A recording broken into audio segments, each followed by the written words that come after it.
Hey there, how are you today? So we're doing a little bit of paint stripping with some Dettol, so it works a treat. Now you see how that one's done more than these two here. So it actually works, and you can get it so they're completely clean again. See, this one probably just needs one more little clean up and then she's done. It's a very good method for doing your figures. So I just got a little glass cup and I filled it up with the Dettol Pure. And you probably want to wear gloves because yesterday it really did sort of, when I was putting my hand in constantly, it made it swelled up really big. It was a reaction because this is quite a strong chemical. Anyway, so you get it out. Now the secret with this, I reckon, is, now you see that's already just coming straight off, you can see there.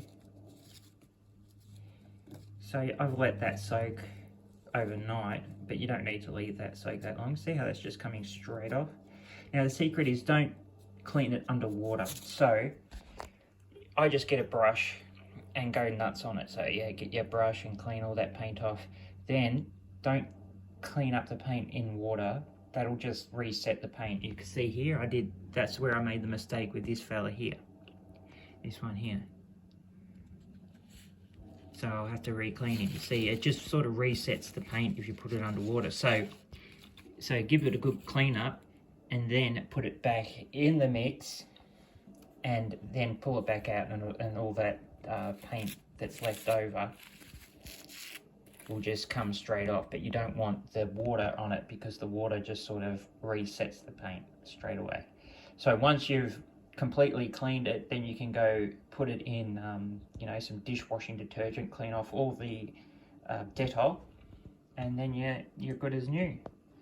So I'm going to start just getting rid of all the old paint off all my old figures so we can repaint them. It's pretty cool. It's a good method. It really works well.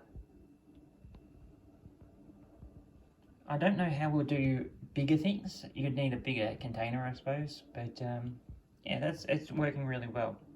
All right, I'll speak to you again soon.